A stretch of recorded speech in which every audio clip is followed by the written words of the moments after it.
საქმიანი საღამოს სპონსორია კორა კონსალტინგი.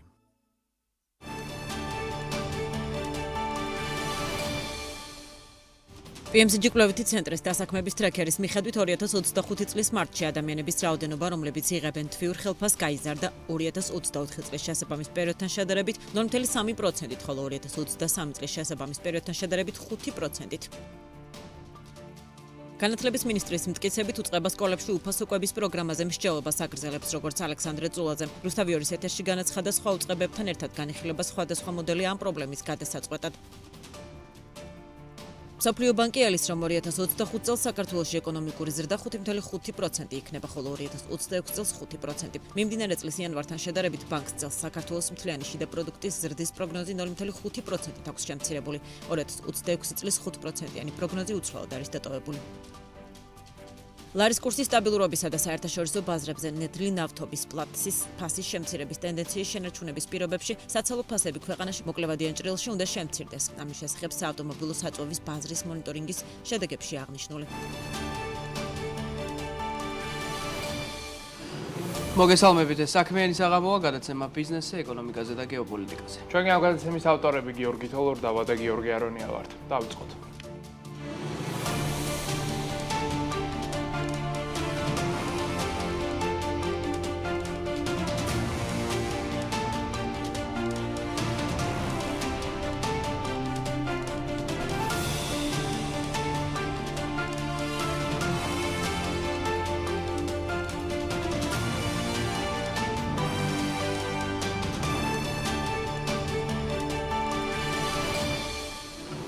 ინფრასტრუქტურის მინისტრი ირაკლი ქარცელაძე თანამდებობას ტოვებს და მთავრობიდან მიდის. როგორც პრემიერ-მინისტრმა ირაკლი კობახიძემ დღეს განაცხადა, ქარცელაძემ თანამდებობიდან წასვლის თხოვნით გუშინ მიმართა, მაგრამ მიზეზი არ დასახელებულა.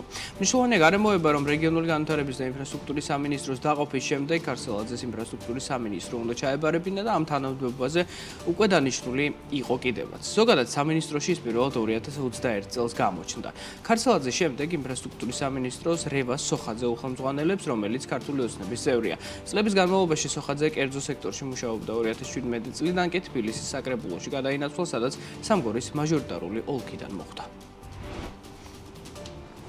მსოფლიო ბანკის უახლესი შეფასებით საქართველოს ეკონომიკა წელს 5.9%-ით გაიზრდება, ანუ საერთაშორისო ფინანსურმა ინსტიტუტმა პროგნოზი 0.9%-ული პუნქტით შეამცირა.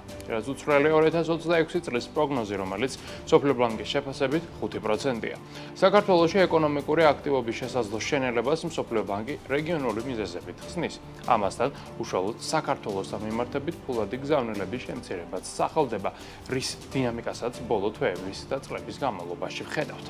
საქართველოსთან ერთად მსოფლიო ბანკის უახლეს ანგარიში ისმის ინფორმაციას სამხრეთ კავკასიის რეგიონთან დაკავშირებითაც, რომლის ეკონომიკა პროგნოზირებულია, რომ 3.9%-ით გაიზრდება. საქართველოს ეკონომიკის მინისტრი ლევან დავითაშვილი ოფიციალური ვიზიტით ამერიკის შეერთებულ შტატებში იმყოფება, სადაც გლობალური ბაზრების მიმართულებით ამერიკის ვაჭრობის მდივნის თანაშემწეს შეხვდა, რა დროსაც ქვეყნებს შორის არსებული ურთიერთობების პერსპექტივები მიმოიხილა. როგორც სამინისტროში ამბობენ, შეხვედრაზე დავითაშვილმა ორ ქვეყანას შორის ახალი ჩარჩო მემორანდუმის გაფორმების ინიციატივა დააყენა, რომელშიც აისახება ის ინიციატივები, რომლებიც ქართულმა მხარემ ამერიკელ პარტნიორებს შესთავაზა და რომელთა განხორციელება კერძო სექტორის ჩართულობით იგეგმება.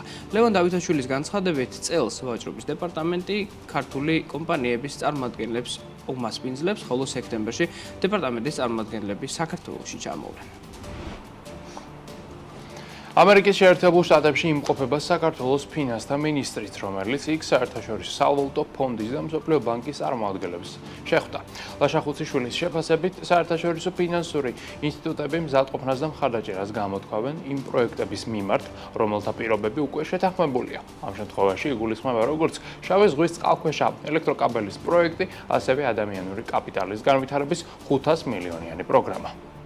ყველა დონორი ორგანიზაციის მიერ გამოითქვა მზადყოფნა იმ და მხარდაჭერა იმ პროექტების მიმართ, რომელიც უკვე ხორციელდება და იმ პროექტების მიმართ, რომელიც უკვე შეთანხმებული ვართ, რომ მომავალში განხორციელდება. ამ მიმართულებით მნიშვნელოვანია ის, რომ მსოფლიო ბანკი აგრძელებს თანამშრომლობას მნიშვნელოვან პროექტებთან მიმართებაში, ისეთები როგორც არის შავი ზღვის წყალქვეშა კაბელი, ასევე ადამიანური რესურსების განვითარების მიმართულებით პროგრამა, რომელიც ერთობლივად გვაქვს შეთანხმებული და რომელიც ითვალისწინებს $500 მილიონ დაფინანსებას. აღნიშნული პროგრამები ძალიან აქტიურად გაგრძელდება, ასევე მნიშვნელოვანია ის, რომ საერთაშორისო სავალუტო ფონდის მისია ჩამოვა საქართველოში მეოთხე მუხლის მიმოხილვაზე. როგორც მიმდინარე კვირაში გახდა ცნობილი 2025 წლის იანვარ-მარტში მთავრობამ დამატებული ღირებულების გადასახადის, აქციზის, მოგების და იმპორტის გადასახადების გეგმა სრულად ვერ შეასრულა. ამ მხრივ ყველაზე დიდი კერძოდ 12.90%-იანი ჩამორჩენა აქციზის გადასახადის მიმართულებით იყო, რომელსაც მთავრობა უმეტესად თამბაქოს, ალკოჰოლური სასმელების და საწვავის დაბეგვრით იღებს.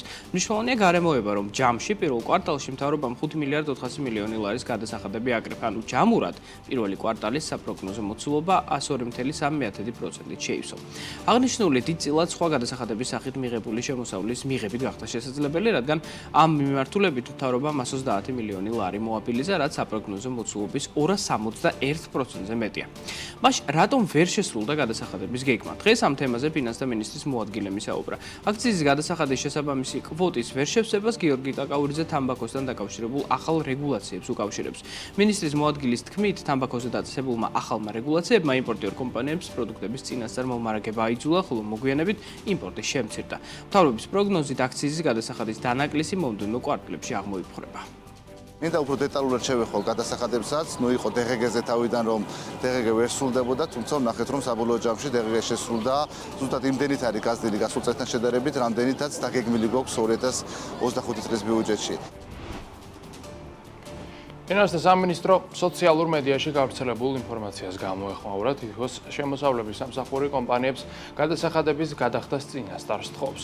გიორგი კაკაურიძის შეფასებით ბიუჯეტის შესრულება უხარვეზოდ მიმდინარეობს და ის გადაჭარბებითაც კი არის შესრულებული, ხოლო სხვა გადასახადების კატეგორიაში არაბუნებრივად გაზრდილ თანხას ის იმით ხსნის, რომ ამ კატეგორიაში თავდაპირველად საშემოსავლო გადასახადის სახით გადახდილი თანხა ხდება, რომელიც მომდევნო თვის სტატისტიკაში აისახება. გარკვეული აბსურდული განცხადებები მოვისმინეთ, თითქოს შემოსავლების სამსახური თხოვს კომპანიებს, რომ წინასწარ გადაიხადონ გადასახადები, რაც რა თქმა უნდა აბსურდია, მსგავსი რამ ვერ შეიძლება მოხდეს და ვერ მოხდება, რაც სხვა გადასახადებში შეიძლება ითქვას ეს არის ხელფასთან ერთად, რა თქმა უნდა კომპანიები იხდიან საშემოსავლო გადასახადს, რომელიც ხდება თავდაპირველად სხვა გადასახადებში და ეს უკვე 15 რიცხვში, მომდევნო თვის 15 რიცხვში აისახება საშემოსავლო გადასახადში და ეს ყველა კომპანიამ კარგად იცის. რაც შეეხება ზოგადად გადასახადებში, რასაც დანაკლისი გვაქვს, ერთ-ერთი არის რეალურად აქციზი. ამასაც თავისი ახსნა აქვს, რა თქმა უნდა, ვინაიდან თამბაქოსთან დაკავშირებით გარკვეული რეგულაციები შევიდა წელს ძალაში, შესაბამისად ვერ მოხდა იმ რაოდენობის შემოტანა იმპორტზე თამბაქოსი, რაც გასულ წლებში ხდებოდა ხოლმე პირველ კვარტალში, ამასთან ერთად მარაგები იყო გარკვეულწილად კომპანიების მიერ და შესაბამისად ეს დანაკლისი აქციაში რაც გვაქვს უკვე მომდევნო თვეებში და მომდევნო კვარტალებში იქნება სრულად აღმოფხვრული.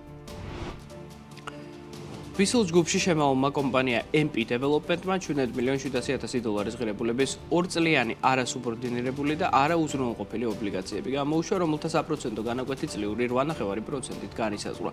ამგვარად საქართველოს კაპიტალის ბაზარზე 2025 წლის პირველი ტრანზაქცია შედგა. აღნიშნული ტრანზაქცია 24 მილიონი ევროს ღირებულების მულტისავალუტო ობლიგაციების პროგრამის მესამე და ბოლო ტრანშია, რომელთაც 2024 წლის ივლისში გამოცხადებული პროგრამა დასრულდა. მოზიდული სახსრების ნაწილს კომპანია არსებული ფინანსური ვალდებულებების რეფინანსირებისთვის გამოიყენებს, ნაწილს კი სამომავლო პროექტების დაფინანსებისთვის, კონკრეტულად კი ახალი ობიექტების შეძენისთვის. MP Development-ის ეს ტრანზაქცია სააგენტო საწარმოო საქართველოში კაპიტალის ბაზრის მხარდაჭერის პროგრამის ფარგლებში, TBC კაპიტალის და Galten Tagartis მხარდაჭერით განხორციელდა. როგორც კონკურენციის სააგენტოს მიერ ჩატარებული საავტომობილო საწვავის ბაზრის მონიტორინგიდან ხდება ცნობილი, ლარის კურსის სტაბილურობის და საერთაშორისო ბაზრებზე ნედლი ნავთობის ფასის შემცირების ტენდენციის შენარჩუნების პირობებში მაისში ქვეყანაში საწვავი კიდევ უფრო მეტად უნდა გაიაფთეს. თავად შემცირების ტენდენცია უკვე ჩანს, რადგან აპრილში ნედლი ნავთობის ფასი დამატებით 8%-ით შემცირდა და კლების ტენდენციას დღესაც ინარჩუნებს იგი. შედეგად, წინა თვეებში საწვავი აგრეთვე გაიაფთა საქართველოში არსებულ ბენზინ-გასამართ სადგურებზე. საქართველოში შესაძლოა დამატებით 9 უქმე დღე დაწესდეს. შესაბამისი საკანონმდებლო წინადადებით თბილისის ანჩისხატის ტაძრის მგალობელ მომღერალთა გუნდის რეგენტი ზაალ-წერეთელი გამოდის, რომლის წინადადება პარლამენტში უკვე დარეგისტრირდა. საკანონმდებლო ინიციატივა რელიგიურ დღესასწაულებს ეხება, მათ შორის 7 არის საუფლო დღესასწაული, დანარჩენი 2 კი ნინოობა და ნიკოლოზობა. დამატებით დასვენების დღეების შემოღების აუცილებლობას რეგენტი ზაალ-წერეთელი იმით ხსნის, რომ სამოქალაქო დასვენების დღეებში მორწმუნეებს ეკლესიაში მისვლა და წირვაზე დასწრება დაბრკოლებების გარდა გარეშე შეუძლიათ. ქვეყნისთვის განსაკუთრებით მნიშვნელოვანი საქალაქო თუ რელიგიური დღესასწაულები კანონით რეგულირდება და უქმე დღეებად არის გამოცხადებული. ამ დღეებში სახელმწიფო დაწესებულებები და კერძო სექტორის დიდი ნაწილი როგორც წესი არ მუშაობს, მათ შორის არც ბანკები. თუკი პარლამენტის წევრები ამ იდეას ეთანხმებიან, საქართველოში, რომელიც ევროპაში დასვენების დღეების რაოდენობით ისედაც პირველ ადგილს იკავებს, ჯამში 27 ოფიციალური დასვენების დღე იქნება. საქართველოში შექმნილ რეალობაზე, ქვეყნის ეკონომიკაზე და ბიზნესზე საუბარი BMG-ზე საქმიანი საღამოს დასრულების შემდეგაც გაგრძელდება, რადგან სწორედ ეს თემა შეერჩია თელარა გელანტიამ წერტილის დღევანდელი ეპიზოდისთვის, რომელიც საღამოს 10-ის ნახევარზე დაიწყება. ვნახოთ გადაცემის ანონსი, რომლის შემდეგ მოგიყვებით თუ რა ხდება ბირჟებზე. იანვარ-მარტში სახელმწიფო ბიუჯეტში 5 მილიარდ 400 მილიონი ლარის საგადასახადო შემოსავალი შევიდა 2%-ით მეტი, ვიდრე დაგეგმილი იყო, მაგრამ DGG-ს აქციზის მოგების და იმპორტის გადასახადების გეგმა ვერ შესრულდა. 50%-იანი ჩამორჩენით შესრულდა უცხოური კრედიტების გეგმაც. რას ამბობენ რიცხვები? ეტყობა თუ არა მოსალოდნელი ეკონომიკური კრიზისი საბიუჯეტო შემოსავლებს. პირველი კვარტლის ბიუჯეტის შესრულების ანგარიშის ანალიზით და პროგნოზებით დღეს საღამოს 10-ის ნახევარზე BMG TV-ზე კომპანია STEMscale-ის მთავარი აღმასრულებელი ოფიცერი, ეკონომისტი მიხეილ კუკავა წერტილში თელარა გელანტიასთან ერთად. საქმე საღამოს ვაგრძელებთ საფონდო ბირჟებზე საუბრით და პირველ რიგში უნდა დავიწყოთ განვლილი საბაჭრო სესიის შეჯამებით, რომელიც ამერიკული ინდექსებისათვის საკმაოდ პოზიტიური იყო, ვინაიდან საშუალოდ 1%-იანი ზრდა ავიხილეთ. დღესაც ამერიკულ საფონდო ბირჟაზე ნარჩუნდება პოზიტიური განწყობა და როგორც ხედავთ, ძირითადი ინდექსების ზრდა არის გამოკვეთილი, უფრო კონკრეტულად კი S&P 500 ინდექსის შემთხვევაში მატების მაჩვენებელი არის +1.75%. Dow Jones-ის ინდექსთან მიმართებით 1%-იანი ზრდა გვაქვს, ხოლო NASDAQ-ის ინდექსი დაახლოებით 2%-იან მატებას აფიქსირებს. საერთო ჯამში ხედავთ, რომ ზრდის დინამიკა არის გამოკვეთილი ბოლო 3-4 დღის განმავლობაში და საერთოდაც შეგვიძლია ვთქვათ, რომ ის პერიოდი მას შემდეგ, რაც ტრამპმა დააპაუზა ასე ვთქვათ, ტარიფების ამოქმედება საფონდო ბირჟისათვის არის ძალიან პოზიტიური, რაც თავისი არსით არის განპირობებული გეოპოლიტიკური რისკების შემცირებით და სავაჭრო ბარიერების ყოველ შემთხვევაში დროებით შემსუბუქებით. აქვე ამერიკიდან დრო ევროპასა და აზიაში გადავინაცვლოთ, სადაც ასევე გვაქვს პოზიტიური განწყობა. ჩინეთის ინდექსი ფაქტობრივად არ შესულა დღის განმავლობაში, მაგრამ ევროპული 600 უცხოელი კომპანიის საერთო კაპიტალიზაცია გაიზარდა 0.35%-ით. ნიკეის ინდექსსაც პოზიტიური შედეგი აქვს, იაპონური საფონდო ბირჟა გაზრდილი არის დაახლოებით 0.5%-ით. აქვე უნდა ვისაუბროთ ენერგეტიკულ ბირჟაზე, სადაც გვაქვს მცირედი კორექცია ნავთობთან მიმართებით, როგორც ხედავთ, ერთკვირიან პერიოდში 2%-ით არის გაიაფებული, ხოლო ერთკვირიან პერიოდში ლამის 9%-ით, თუმცა ამ წუთების მონაცემებით მცირედი მატება გვაქვს და ამ ეტაპზე ბრენტის ფასი $66.5 შეადგენს, WTI-ის ფასი კი $63 უახლოვდება. კლება არის ასევე ბუნებრივ აირთანაც 1%-ზე მეტი და როგორც ხედავთ, უკვე 34 ევროს ჩამოწდა მეგავატი საათი ენერგიის ღირებულება ევროკავშირის მასშტაბით, რაც რეალურად ერთკვირიან პერიოდში არის 19%-ით შემცირებული მაჩვენებელი. აქვე ოქროსაც უნდა შევეხოთ, როგორც ხედავთ, მისი ფასი ამჟამად შეადგენს $3326, ეს არის ერთ თვეში 10%-ით გაზრდილი მაჩვენებელი, ხოლო ერთწლიან პერიოდში მატება უკვე აღწევს 43%-საც კი. შეგვიძლია ვთქვათ, რომ ბოლო პერიოდში ოქროს აქვს ფენომენალური შედეგები. მართალია იმ $3500-იან რეკორდულ ნიშნულს ჩამოვცდით მიმდინარე კვირას, თუმცა მაინც ოქრო ბოლო პერიოდში ერთ-ერთ საუკეთესო შედეგს აფიქსირებს ნებისმიერ საინვესტიციო აქტივთან მიმართებით. აქვე შედარებით უფრო აქტიურ, ასე ვთქვათ, ინდუსტრიაზე უნდა გადავინაცვლოთ, საუბარი გვაქვს რა თქმა უნდა კრიპტოინდუსტრიაზე, რომელიც ბოლო პერიოდში დიდად მერყეობით გამორჩეული არ არის, რატომღაც რაც ცოტა რიგოს და განსაკვირია, ვინაიდან კლება გვაქვს სულ რაღაც 1%-იანი და ბაზრის საერთო შეფასება ამჟამად შეადგენს დაახლოებით $3 ტრილიონ. ბიტკოინის ფასი ამ ეტაპზე არის 93,300-ის ფარგლებში, ეთერიუმი დაახლოებით $1800 ივაჭრება, როგორც ხედავთ, საერთო ჯამში ერთ კვირაში მაინც პოზიტიური დინამიკა გვაქვს, მატება არის დაახლოებით 10%.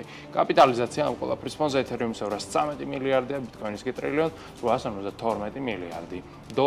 ეს პოზიტიური დინამიკა ისევ და ისევ უკავშირდება ამერიკული საფონდო ინდექსების აღმასვლას. აქვე ლონდონის საფონდო ბირჟასაც უნდა შევეხოთ, სადაც მოგეხსენებათ ქართული კომპანიები არიან წარმოდგენილნი. დღეს დიდად გამორჩეული დღე მათ არ ხონიათ, ვინაიდან საქართველოს ბანკის აქციების შეფასება 0.18%-ით შემცირდა, TBC-ის შემთხვევაში კი პირიქით დინამიკა ვიხილეთ, თუმცა აქაც მატება არის მინიმალური და ის შეადგენს 0.11%-ს. ჩვენს ეროვნულ ვალუტას რაც შეეხება, მისი გაცვლითი კურსი დღევანდელ სავაჭრო სესიაზე დოლართან შეადგენს 2.74-ს, ევროს გაცვლითი კურსი არის 3.13, ანუ აქ ლარი საკმაოდ არის გამყარებული ბოლო პერიოდში ლამის 3 თეთრით, ხოლო სტერლინგის გაცვლითი კურსი 3.65-ია. და ბოლოს აქვე უნდა ვისაუბროთ ლარში ინვესტირების შესაძლებლობაზეც, რომელსაც ჩვენ Foresight Investment Group-ი გვთავაზობს. ეს არის Foresight ლარის ფონდი, რომელიც საშუალებას გაძლევს თანხა განათავსოთ ფონდში და ამით მიიღოთ ფინანსური სარგებელი, რომლის მოცულობა წლიურად საშუალო სტანდარტულად შეადგენს 8.72%-ს, ხოლო ანგარიზე 50,000 ლარზე მეტის ქონის შემთხვევაში სარგებლის მოცულობა აღწევს 10%-ს. მართალია ეს არის წლიური ამონაგები, თუმცა თქვენ იგი გერიცხებათ ყოველდღიურ ფორმატში მიღებული თანხის გატანა, მის მოცულობის გაზრდა ან შემცირება კი თქვენ ყოველდღიურად შეგიძლიათ. შესაძლებლობის გარეშე Foresight Investment Group-ი კი საქართველოს ეროვნული ბანკის მიერ რეგულირებული საინვესტიციო კომპანიაა. მოკლედ, ესეთი ვითარება გვაქვს ჩვენ ამ წუთებში გლობალურ საფონდო ბირჟებზე, საქმის საღამოს კი სხვა მნიშვნელოვანი საკითხებით ვაგრძელებთ. საქმიან საღამოში დღეს ბევრს ვისაუბრებთ ქვეყნებზე და კომპანიებზე და მოგყვებით იმ რამდენიმე სახელმწიფოზე, რომელიც ძალიან დიდ ფულს აბანდებს მომავალში.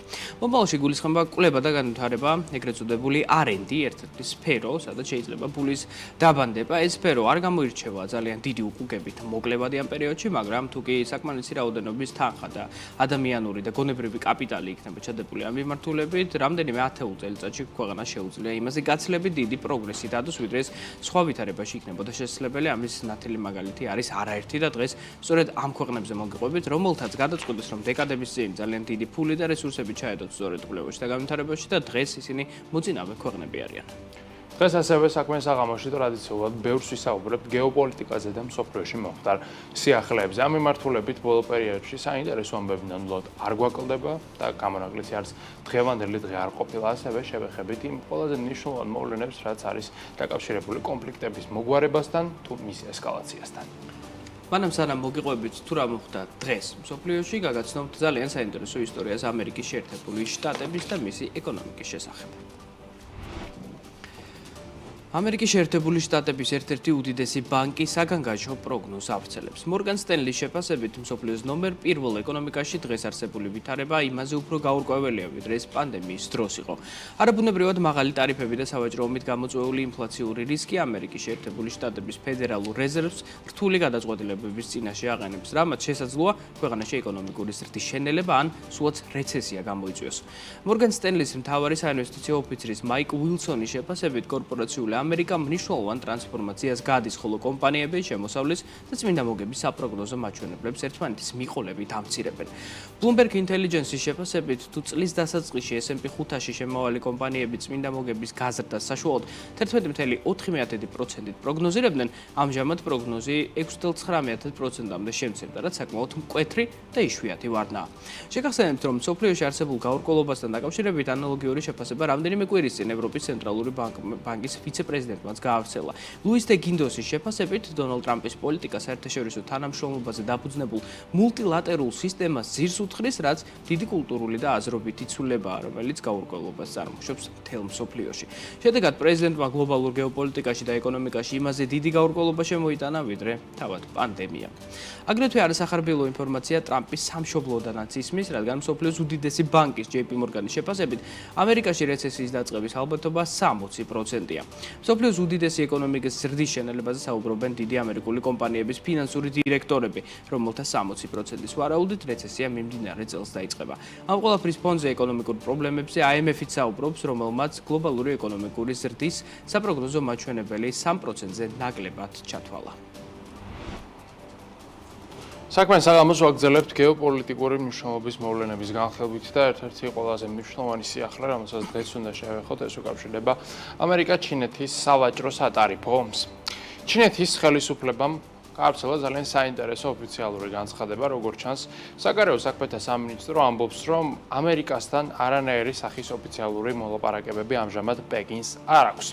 ეს ცნობები ფაქტობრივად მოდის წინააღმდეგობაში იმ ცნობებთან, რომელსაც ავრცელებს ვაშინგტონი, განსაკუთრებით პრეზიდენტი დონალდ ტრამპი, რომელიც ამბობს, რომ ჩინეთთან ის საუბრობს ძალიან ღიად, გულახდილად და საერთოდაც ის მოელის, რომ ძალიან მალე ჩინეთთან ისეთი შეთანხმება იქნება მიღწეული, რომ ამ შეთანხმების ფონზე ტარიფები მნიშვნელოვნად იქნება შემცირებული, მაგრამ ეს ორი ცნობა, რომ ერთმანეთთან არის წინააღმდეგობაში, აჩენს იმის ეჭვისა და ვარაუდის საფუძველს, რომ შეიძლება ტრამპი აქაც მიმართავდეს გარკვეულწილად პოლიტიკური ვაჭრობის ან ბლეფის სტრატეგიას და ცდილობდეს ერთგვარი მოლოდინის შექმნას ბაზარზე, იმისა, რომ შეიძლება ამერიკა წავიდეს დათმობებზე იმ შემთხვევაში, თუ კი ჩინეთი მოამზადებს კარგ პირობებს ამერიკისათვის, ხოლო ჩინეთი, როგორც უკვე ჩვენ ვიცით, არანაირ პირობებზე ამჯერად არ საუბრობს, მაგრამ მათ ძალიან მკაფიოდ მიიღეს მესიჯი, რომ თუ კი იქნება კარგი პირობები, იქნება ტარიფების შემსუბუქება. ამიტომაც შეგვიძლია ეს კიდევ ერთხელ მივაწეროთ ტრამპის პოლიტიკურ თამაშს თუ ვაჭრობას.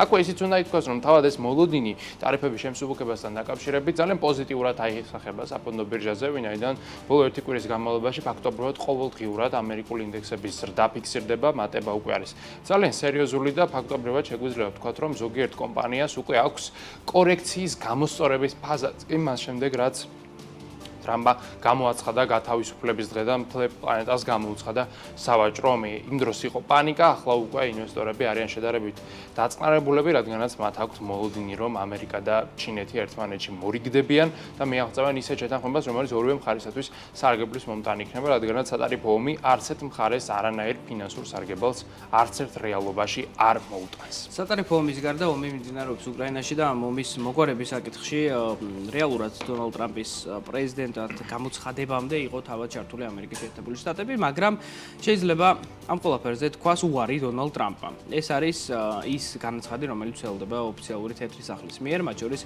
მარკო რუბიომაც დაახლოებით ამ თემაზე ისაუბრა რამდენიმე დღის წინ, როცა განაცხადა, რომ არ აპირებს ამერიკის შეერთებული შტატები ძალისხმევის კვირებით და თვეობით გაგრძელებას, თუკი რუსეთი და უკრაინა ამ პროცესს არაბუნებრივად გაწელავენ და საბოლოო ჯამში მოლაპარაკებების მაგიდებთან არ დასხდებიან. მსგავსი შინაარსის განცხადებას ავრცელებს უკვე დონალდ ტრამპი და რეალურად ამის დიპლომატიური გამოვლენა იყო ის, რომ ლონდონში გამართულ შეხვედრაზე, სადაც მსოფლიო ლიდერები შეიკრიბნენ, არ იყო ამერიკის შეერთებული შტატები და როგორც ჩანს, ამერიკა იქ არ იყო, იმიტომ რომ უკრაინას აქვს ორი საწინააღმდეგო პირობა, რომელზედაც ისინი ვერ თანხმდებიან. ეს საკითხი ორივე ძალიან მნიშვნელოვანი უკრაინისთვის და ამიტომაც არის უთანხმოება. პირველი საკითხი არის ყირიმის აღიარება, მეორე კი არის ნატოში წევრობა არ წევრობის საკითხი.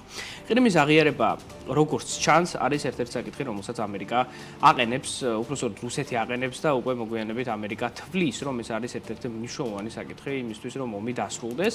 ყირიმის აღიარებას უკრძალავს ვოლოდიმირ ზელენსკის უკრაინის კონსტიტუცია, ხოლო საწინააღმდეგოდ ყირიმის არაღიარებას უკრძალავს ვლადიმერ პუტინს რუსეთის კონსტიტუცია, რადგან ოფიციალურად ანექსირებულია ეს მათი მხრიდან რუსეთის კონსტიტუციის, რუსეთის ჩარჩოების ფარგლებში ეს ტერიტორია და შესაბამისად გვაქვს ამ ტიპის სამართლებრივი პრობლემა. ცხადია, უკრაინა ყირიმს სავარაუდოდ არასდროს არ აღიარებს როგორც რუსეთის ტერიტორიას, ამიტომაც ამ საკითხზე მხარეები ვერ მორიგდებიან. არა და სწორედ ყირიმის ანექსიით დაიწყო რუსეთს და უკრაინას შორის ომი ჯერ კიდევ 2014 წელს. მოგვიანებით პროცესი მცირედით გაიჯანჯლა, გაცივდა და უკვე საბოლოო ჯამში 2022 წელს გადაინაცვლა ამ ყველაფერმა სრულ მასშტაბიან ომში. მეორე არგუმენტი, რომელიც აქვს ვოლოდიმირ ზელენსკის, არის ნატოზე უარი ეს თქმა. ამაზე ჩვენ ზუსტად არ ვიცით თანამდებობით ამას აპირებდა თუ არა ზელენსკი რომ ეს ეთქვა, მაგრამ ვიცოდით რომ ამ თემაზე საუბარი შედგებოდა ლონდონის ფორუმზე, მაგრამ ნუ რადგან არ შეხვდნენ ამერიკის და უკრაინის წარმომადგენლები ერთმანეთს, შესაბამისად ამ თემაზე საუბარიც არ იყო. ნატოში წევრობა არ წევრობის საკითხი ძალიან მნიშვნელოვანი აგრეთვე უკრაინისთვის, რადგან ვოლოდიმირ ზელენსკი სურს რომ გარანტიები ჰქონდეს სამომავლოდ, რაც ნიშნავს იმას, რომ შეიძლება სამშვიდობო ხელშეკრულება გაფორმდეს ორ ქვეყანას შორის, უკრაინას და რუსეთს შორის, მაგრამ მას უნდა ჰქონდეს გარანტია, რომ რუსეთი ამას არ დაარღვევს, რადგან რუსეთს არაერთი შეთანხმება დაურღვევია ისტორიულად, არა მხოლოდ ვლადიმერ პუტინის არსებობის პერიოდში. ამიტომაც სურს მას ნატოს წევრობა და ნატოს წევრობა თავისი არის გარანტია, რადგან ნატოს წევრი ქვეყნის წინააღმდეგ ომი არავის არ დაუწყია ჯერჯერობით და სავარაუდოდ არც არავინ დაიწყებს, რადგან ნატოს წესდების მეხუთე მუხლის თანახმად ეს ნიშნავს ომს ლამის ნახევარი თანაც განვითარებული სამყაროს წინააღმდეგ. აქვე უნდა ვისაუბროთ რუსეთის უშუალო მოთხოვნებზეც, რადგანაც ბოლო პერიოდში საუბარი აქტიურად მიმდინარეობს შეთანხმებაზე, თუმცა შეთანხმების ერთი მხარე, რას მოითხოვს, რეალურად არის გაუგებარი, ვინაიდან კრემლს ესე ჩამოყალიბებულად არც უთქვამს, რას მოითხოვს მთელი ამ დროის განმავლობაში და სწორედ ამ საკითხზე ისაუბრა დიმიტრი პესკოვმა, რომელიც არის კრემლის პრეს-სპიკერი და შეგვიძლია ვთქვათ, რომ კრემლის ანუ მოსკოვის ოფიციალური პოზიციაც წარმოადგინა მშვიდობის მოგვარებასთან დაკავშირებით. როგორც ჩანს, რუსეთს აქვს რამდენიმე მოთხოვნა. ერთ-ერთი მოთხოვნა უკავშირდება ევროპას, ზოგადად დასავლურ სამყაროს, მათ შორის ევროკავშირს და ამერიკასაც, რომ უნდა შეწყდეს ან შეიზღუდოს უკრაინისათვის იარაღის მიწოდება და ამას ხსნის მოსკოვი, იმით რომ თუ კი რაღაც ეტაპზე მივა უკრაინა იმ დონეზე, რომ მისი შეიარაღება იქნება საკმარისზე მეტი, შეეცდება რუსეთის დაპყრობას ან რუსეთის წინააღმდეგ მაგალითად სამხედრო აგრესიის განხორციელებას და ეს რისკი მოსკოვში ძალიან სერიოზულად მიაჩნიათ. მეორე საკითხი უკავშირდება ჯარების გაყვანას 4 კონკრეტული რეგიონიდან. აქ საუბარი არის დონეცკის, ლუგანსკის, ზაპოროჟიესა და ხერსონის რეგიონებზე. ცხადია, ამ რეგიონებიდან ჯარების გაყვანის საფუძვლად რუსეთს მოყავს ანექსირების საკითხი. ის ამბობს, რომ ეს ტერიტორიები არის ოკუპირებული რუსეთის მიერ და არის რუსეთის იურისდიქციის ქვეშ, შესაბამისად, იქ უკრაინული ჯარების არსებობა არის უბრალოდ მიუღებელი რუსეთისათვის. აგრეთვე კიდევ ერთი საკითხი უკავშირდება ნეიტრალიტეტს, რაც აქამდეც ცნობილი იყო რუსეთის ფედერაცია და ჟინებით მოითხოვს, რომ უკრაინამ მიიღოს ოფიციალურად ნეიტრალური სახელმწიფოს სტატუსი და მან შეწყვიტოს ნატოში გაწევრიანებაზე ფიქრი, მუშაობა და ღწვა, მარტივად რომ ვთქვათ. აგრეთვე კიდევ ერთი საკითხი უკავშირდება უკრაინა-ამერიკის ურთიერთობას. ამ საკითხთან დაკავშირებითაც აქვს როგორც ჩანს მოსკოვის პოზიცია და როგორც კრემლის პრეს-სპიკერი ამბობს, რუსეთში მიაჩნიათ, რომ თუ კი ამერიკასა და უკრაინას შორის არ შედგება გარკვეული შეთანხმება, თუნდაც ის მინერალების შეთანხმება, რომელზედაც აქამდე იყო საუბარი, მაშინ საერთოდაც მშვიდობაზე საუბარს აზრი არ ექნება, რადგანაც რუსეთი ხვდება, რომ ამ პროცესში მართალი ამერიკა ასრულებს მედიატორის როლს, თუმცა ტრამპს სურს კონკრეტული სარგებლის მიღება თავისი ქვეყნისათვის და უკვე მოსკოვის ასახელებს, რომ კონფლიქტის მოგვარების წინაპირობა არის მინერალების შეთანხმება ამერიკასა და უკრაინას შორის, რაზედაც ჩვენ არაერთხელ გვისაუბრია უკვე თავად ეს შეთანხმება ცალკე დავი საკითხია, რომელსაც ჯერჯერობით მზის შუქი ვერა და ვერ ეღირსა.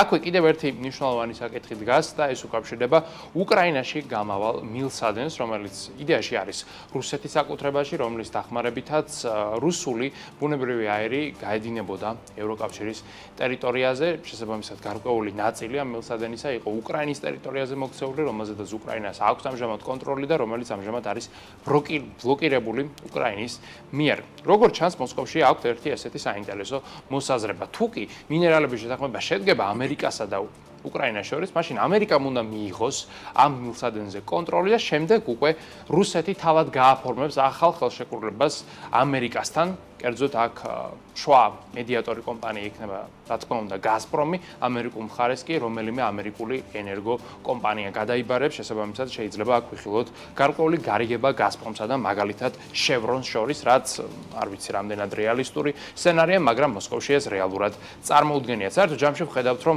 რუსეთი მოითხოვს უკრაინის მხრიდან ლამის ყველაფრის დათმობას, მათ შორის სამხედრო იარაღის, მათ შორის ნატოსადმი, ასე ვთქვათ, ლტოლვის, მათ შორის საკუთარი ენერგოუსაფრთხოების და ყველაფერი იმის, რისთვისაც ამჟამად უკრაინა იბრძვის, რაზედაც ძალიან დიდი ვარაუდით უკრაინა ამ პირობებს ასეთი ფორმით ნამდვილად არ დათანხმდება.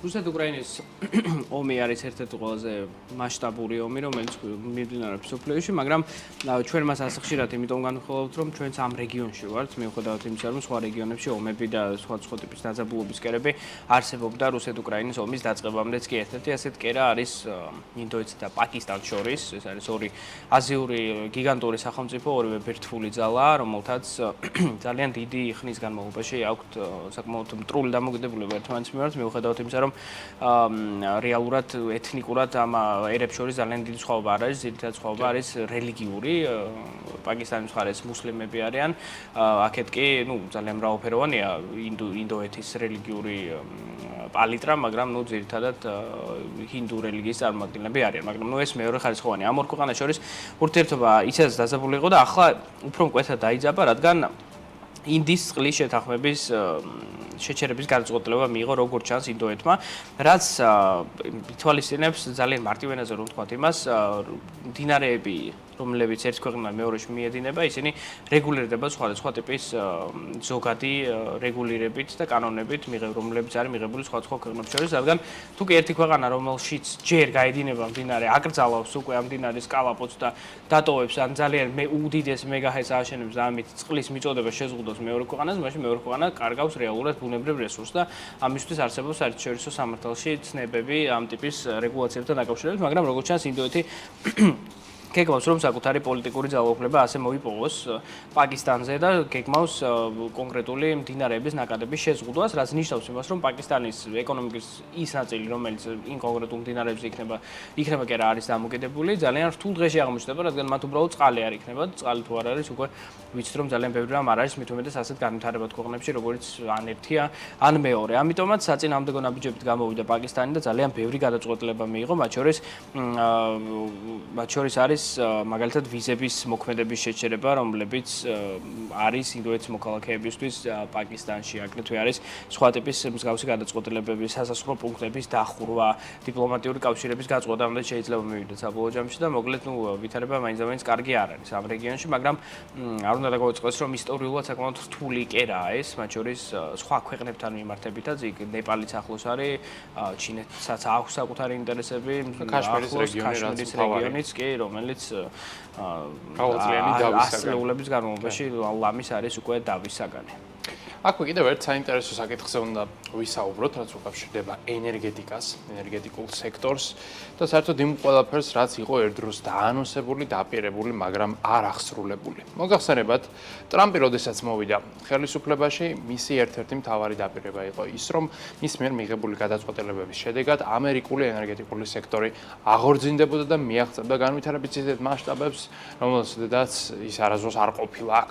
საუბარი იყო ახალი ჭაბურღილების გახსნაზე, მათ შორის Drill Baby Drill ინიციატივაზე და საერთოდ ჯამში ყველაფერს იმაზე, რასაც თავდაპირველად ინვესტორები ტაში ჩეხდნენ, ჩვენ ვიხილეთ ენერგეტიკული კომპანიების აქციების ძალიან მკვეთრი ზრდა, თუმცა მას შემდეგ შევეჯახეთ რეალობას, რომელშიც რეალობაშიც უკვე ენერგეტიკული კომპანიები თავად საუბრობენ შემოსავლების შემცირების პროგნოზებზე, მოგების შემცირების პროგნოზებზე და საერთოდ ჯამში ყველანაირად გაუარესებულ მოლოდინებზე. Halliburton და Baker Hughes არის ორი ძალიან მსხვილი ენერგომომპოვებელი კომპანიები, რომლებიც ახლა ალაპარაკდნენ ამ პერიოდში, ისინი არიან სხვათა შორის ტრამპის, ასე ვთქვათ, დონორი კომპანიებიც, მინდა გითხრათ, შემოწირულობები აქვს ძალიან დიდი რაოდენობით მათ განხორციელებული, თუმცა ისინი ამბობენ, რომ ტრამპის მიერ წამოწყებულმა სატარიფო სავაჭრომა რეალურად ძალიან დიდი დარტყმა მიაყენა მათ ბიზნეს მოდელზე, შეიძლება კომპანიებმა ინვესტორებზე იმდენი მოგებაც კი ვერ გაანაწილონ, როგორც მათ წინა წლებში ჰქონდათ, ანუ ბაიდენის ადმინისტრაციის დროს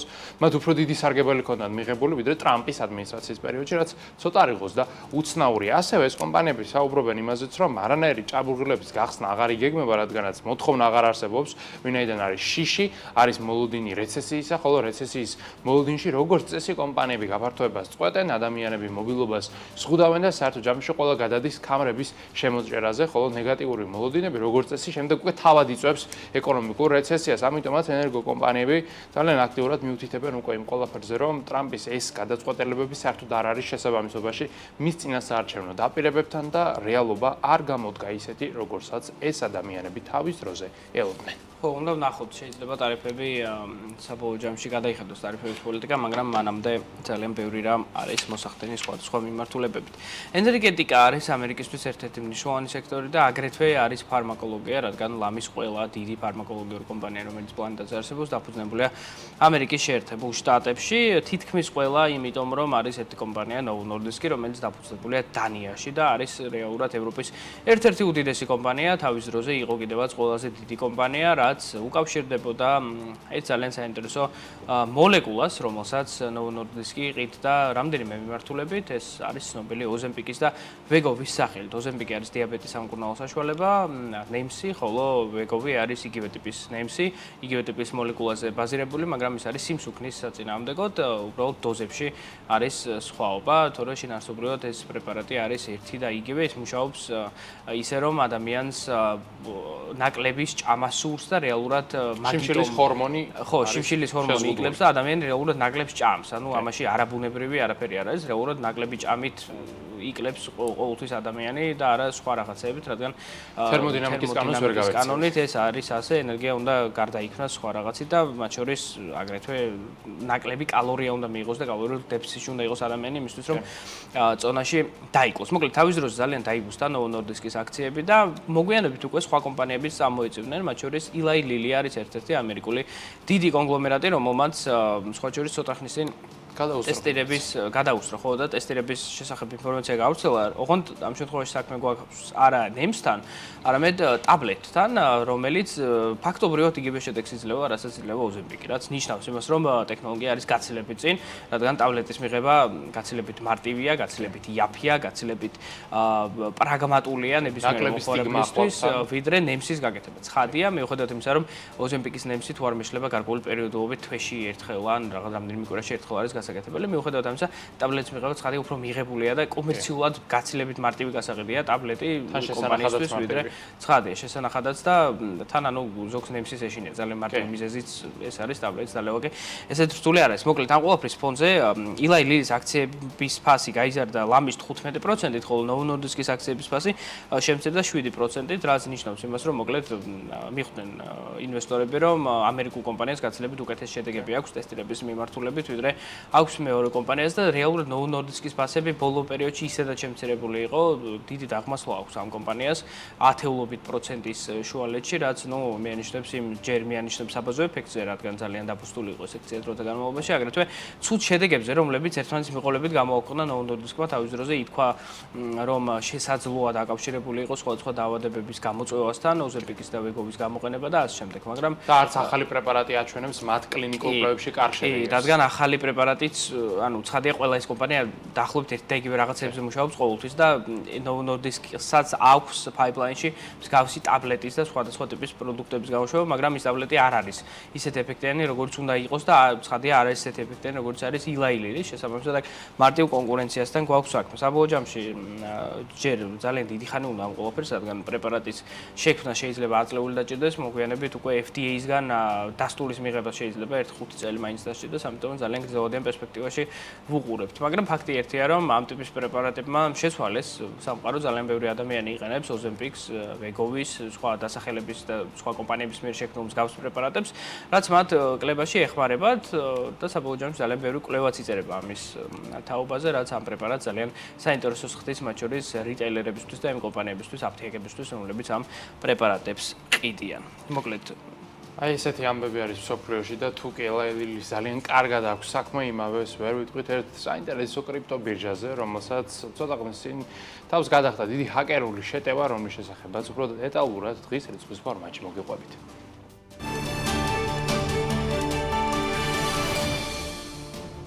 ჰაკერებმა კრიპტობირჟა KiloX-დან დაახლოებით $7 მილიონი ღირებულების კრიპტოაქტივები მოიპარეს. მათ შორის იყო ასობით ეთერიუმი და ბიტკოინი. კიბერშეტევის იდენტიფიცირების შემდეგ კრიპტობირჟის ხელმძღვანელობამ ოპერაციების დროებით შეწყვეტის გადაწყვეტილება მიიღო. როგორც ჩანს, ჰაკერებმა დეცენტრალიზებული პლატფორმის ერთ-ერთ სისტემაში მოახერხეს შეღწევა და კრიპტოაქტივების მითვისება. საკითხთან დაკავშირებით გამოძიება დაწყებულია, თუმცა KiloX-ის ხელმძღვანელობა იმას არ კარგავს, რომ ჰაკერები კეთილგონიერებას გამოიჩენენ და თანხის 90%-ს უკან დააბრუნებენ, რათა სამართლებრივი პასუხისმგებლობა თავიდან აირიდონ და თითქმის 1 მილიონიანი ჯილდო მიიღონ KiloX-ის სისტემაში არსებული პრობლემის აღმოჩენისათვის, რასაც white hat hacking-ს უწოდებენ. როგორც ცნობილია, ამ შეტევით მომხმარებლები ზარალს არ მიიღებენ, რადგან დანაკარგს სრულად KiloX-ის ინვესტორები აანაზღაურებენ.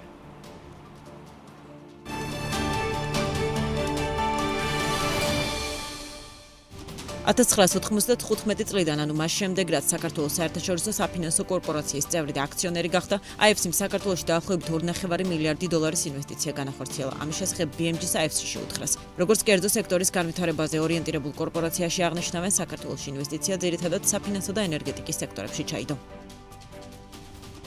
2024 წლის 1 აგვისტოდან 2025 წლის 23 აპრილამდე პერიოდში საქართველოდან თხილის ექსპორტმა 16,000 ტონას მიაღწია, რაც 20%-ით აღემატება წინა წლის ანალოგიური პერიოდის მაჩვენებელს. ინფორმაციას სოფლის მეურნეობის სამინისტრო ავრცელებს.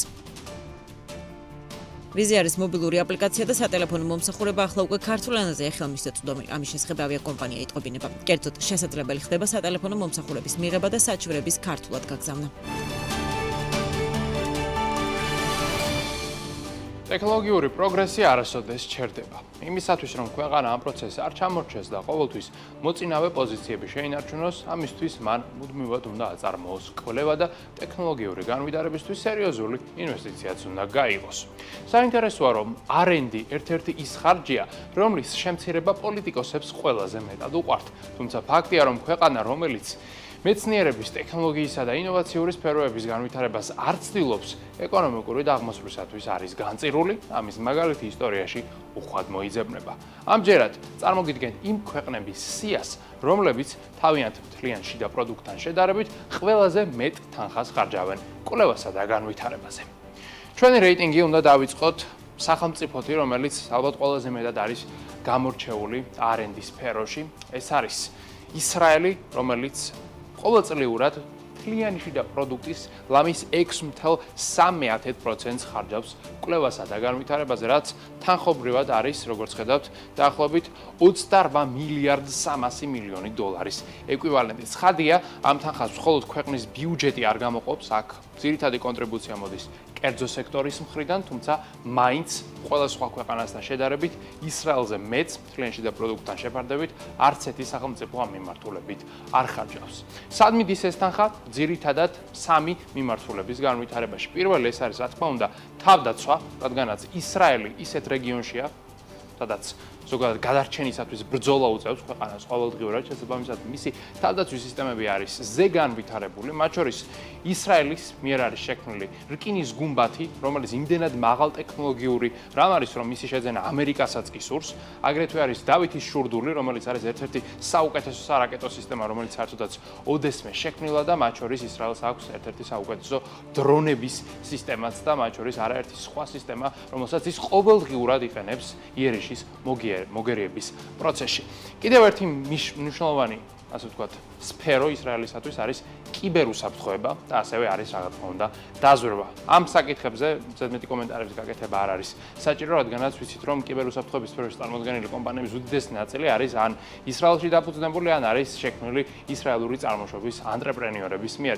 ერთ-ერთი ესეთი საინტერესო კომპანია, რომელიც სხვადასხვა ბოლო დროს მედიის ყურადღების ცენტრში აღმოჩნდა, არის Vizi, რომელიც ისრაელში არის დაფუძნებული, რომელიც სულ ცოტა ხნის წინ Google-მა შეიძინა სხვადასხვა 32 მილიარდ დოლარად, რომელიც იყო კიბერუსაფრთხოების მიმართულებით მოღვაწე კომპანია. აქ იმასაც გეტყვით, რომ ისრაელში არის წარმოდგენილი რამდენიმე ძალიან მსხვილი კომპანიის კვლევითი ცენტრი, მათ შორის არიან Google, Microsoft, Intel, Apple, Nvidia და ისინი აქ ცენტრებს იმიტომ ხსნიან, რომ რეალურად ისრაელში არის ერთ-ერთი საუკეთესო STEM ტალანტი, რომელიც საერთოდაც პლანეტაზე მოიპოვება, შესაბამისად ინდუსტრია არის ამ მიმართულებით განვითარებული, ქვეყანა ძალიან დიდ ინვესტიციას დებს და საერთო ჯამში ვიღებთ ამ მოცემულობას, რომ ქვეყანა ძალიან დიდ ფულს ხარჯავს R&D-ზე და ამით ძალიან დიდ ეკონომიკურ სარგებელსაც იღებს.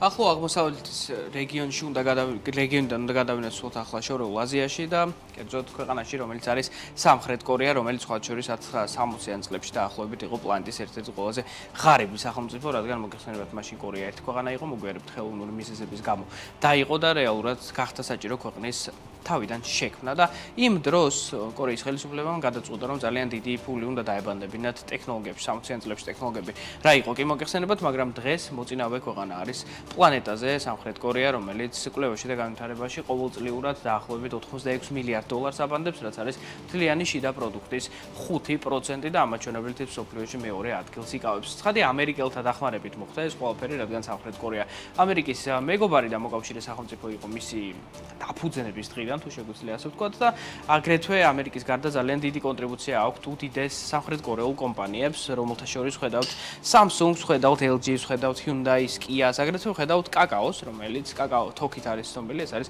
WhatsApp-ის მსგავსი პლატფორმა, რომელიც აგრეთვე აერთიანებს WeChat-ის მსგავს ფუნქციონალს, ანუ არის ეგრეთ წოდებული super app-ი, რომელსაც როგორც წესი მხოლოდ კორეელები იყენებენ.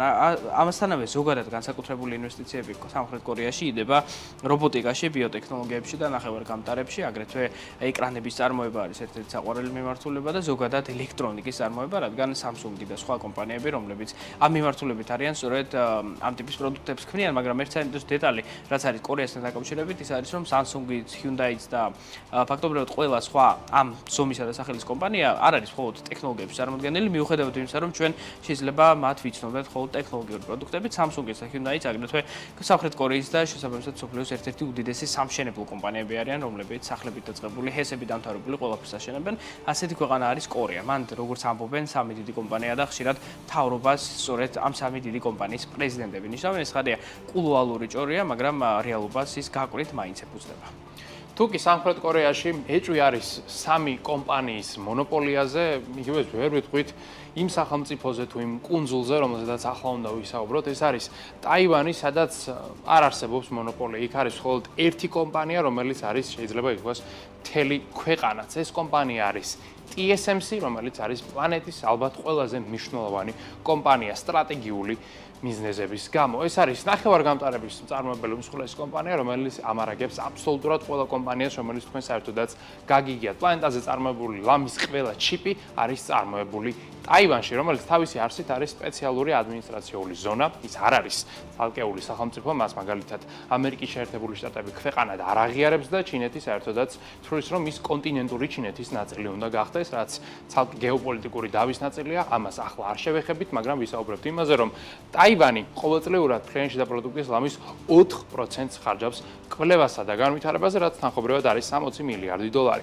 ამ თანხის თითქმის უდიდესი ნაწილი მოდის სწორედ TSMC-ის კონტრიბუციაზე, რომელსაც ესე კონსტიტუციურ დონეზე აქვს გაწერილი, რომ თავისი შემოსავლების 10%-ს კომპანია ყოველწლიურად ჩადებს R&D-ში, რათა TSMC ყოველთვის ამ ინდუსტრიაში იყოს პირველ ადგილზე, რადგანაც მას არაერთი ძალიან საინტერესო და ძლიერი კონკურენტი ჰყავს მსოფლიოს მასშტაბით. აქვე ისიც უნდა ითქვას, რომ ეს ქვეყანა თუ კუნძული მხოლოდ ნახევარგამტარების ინდუსტრიას არ ავითარებს. აქ ძალიან დიდი ინვესტიციები იდება ხელოვნური ინტელექტის განვითარებაში, მათ შორის მანქანური დასწავლის განვითარებაში და აგრეთვე სხვადასხვა სახის მოწყობილობების წარმოების განვითარებაში, მათ შორის საუბარი გვაქვს ლეპტოპებზე და სხვადასხვა სახის მანქანა დანადგარებზე. საერთოდ ჯამში ვხედავთ, რომ ეს კუნძული მთლიანად არის მორგებული ტექნოლოგიურ სექტორზე და სხვადასხვა შორის პლანეტაზე ყველაზე მეტი ინჟინერი და მეცნიერი, რომელიც ნახევარგამტარების წარმოებით არის დაკავებული, ცხოვრობს სწორედ ტაივანში. აი ესეთი ქვეყანა კუნძული არის იგი, რომელიც როგორც გითხარი, ძალიან დიდ ფულს დებს თავის ტექნოლოგიურ მომავალში. ტაივანიდან და გადავინაცვლოთ ევროპაში, ძირძულ კონტინენტზე, ვიკინგების ქვეყანაში, შვედეთში, რომელიც აგრეთვე ერთ-ერთი ყველაზე ინოვაციური ქვეყანაა პლანეტაზე, რაც არ უნდა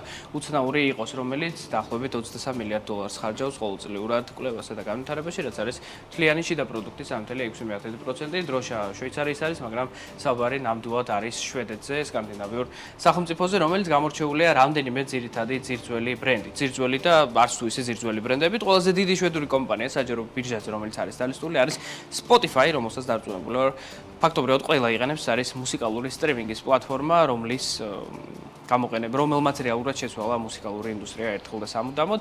აგრეთვე შვედეთში არის დაფუძნებული IKEA, აგრეთვე Ericsson-ი, რომელსაც ჰქონდა თავის დროზე მობილური ტელეფონების ბიზნესი Sony-სთან ერთად, Sony Ericsson-ი ერქვა მაშინ იმ კომპანიას, მაგრამ Ericsson-ი არის ტელესაკომუნიკაციო ბიზნესში ერთ-ერთი ყველაზე დიდი მიმწოდებელი ანტენების და სხვა მსგავსი ინფრასტრუქტურის, აგრეთვე არის Volvo, ცხადია, ძირძველი ავტომწარმოებელი კომპანია და ასევე არის AstraZeneca, რომელიც ნაწილობრივ არის შვედური, ნაწილობრივ არის ბრიტანული. აგრეთვე მოკლედ სხვა კომპანიებიც არიან, მაგრამ საბოლოო ჯამში IKEA-ც არ უნდა დაგვაუწყოს, რომელიც არ არის ტექნოლოგიური კომპანია, მაგრამ ძალიან ინოვაციური კომპანია თავის სფეროში. ამგვარად ძალიან ბევრი სხვადასხვა მიმართულება შვედეთში განვითარებული და აგრეთვე ძალიან კარგი განათლების სისტემაა და შვედეთი არის ერთ-ერთი ის ქვეყანა, სადაც თუ შეიძლება ითქვას, რომ სოციალური სახელმწიფო მუშაობს, მაშინ შვედეთში და ნორვეგიაში ის ნამდვილად მუშაობს, ძალიან დიდი თანხები იხარჯება განათლებას, განათლების სისტემა არის ძალიან კარგი ობიექტურად და გოტენბურგი მაგალითად ერთ-ერთი ქალაქი შვედეთის ითვლება გლობალურ ჰაბად მეცნიერებისა და განათლებული ადამიანებისთვის ზოგადად, რაც კიდევ ერთი დასტურია იმისა, რომ ეს ინვესტიციები, რომელსაც ქვეყანა აბანდებს უკვე აწლეულების განმავლობაში, გარკვეულწილად ამართლებს. და დროა ვისაუბროთ ჩვენი რეიტინგის რიგით მეხუთე სახელმწიფოზე, რომელიც რეალურად ყველაზე მეტ თანხას ხარჯავს კვლევასა და განვითარებაზე. ეს სახელმწიფო არის რა თქმა უნდა ამერიკის შეერთებული შტატები, თუმცა ის მეხუთე ადგილზე იმიტომ არის, რომ მისი ხარჯები მთლიანში და პროდუქტთან შედარებით არ არის კოლოსალური, ვინაიდან ეს არის 3.4%-ის ფარგლებში, მაგრამ თანხობრივად, როგორც ხედავთ, საუბარი გვაქვს 823 მილიარდ დოლარზე, ლამის ტრილიონს ხარჯავს ყოველწლიურად ამერიკა კვლევასა და განვითარებაზე, რაც არის განპირობებული ერთი მარტივი მოცემულობით სილიკონის ველი. ეს არის ადგილი, სადაც არის განთავსებული ლამის ყველა მსხვილი ტექნოლოგიური კომპანია თუ სტარტაპი, რომელიც საერთოდაც შეიძლება მოგაფიქრდეთ. ამასთან ამერიკაში არის დაფუძნებული S&P 500-ში შემავალი ყველა კომპანია, შესაბამისად პლანეტის უდიდესი კომპანიები, მათ შორის ყველაზე ინოვაციური კომპანიები არიან ამერიკიდან, შესაბამისად ისინი კოლოსალურ რესურსებს ხარჯავენ ყოველწლიურად განვითარებაზე. მათ შორის მოწინავეები არიან რა თქმა უნდა Apple, Google, Microsoft, Nvidia, Tesla, Meta და სხვანი, რომელზედაც ჩვენ ძალიან ხშირად ვსაუბრობთ. ისინი არიან ამერიკიდან, შესაბამისად მათი ხარჯები კვლევისა და განვითარების მიმართულებით არის რა თქმა უნდა კოლოსალური. შესაბამისად, თუ კი ამერიკა დღეს ეკონომიკურად არის სოფლიოში პირველ ადგილზე, ეს სწორედაც რომ არის აი ამ ხარჯის დამსახურება. აი ესეთი იყო დღევანდელი რეიტინგები, ჩვენ წარმოგიდგინეთ ის ქვეყნები, რომლებიც მთლიანში და პროდუქტთან მიმართებით ყველაზე დიდ თანხებს ხარჯავენ კვლევასა და განვითარებაში, ეგრეთ წოდებულ R&D-ში, რაც ნიშნავს მომავალში ინვესტირებას. საქმე საღამოში სხვა რეიტინგებს ცხადია ტრადიციულად შემოგთავაზებთ, მაგრამ დღევანდელი გადაცემა ამით არის დასრულებული. წინ გელოდება თელარ გელანდიას ავტორი გადაცემა წერტილი, ჩვენ კი ხვალამდე გემშვიდობებით. მოვალ შეხვედრამდე.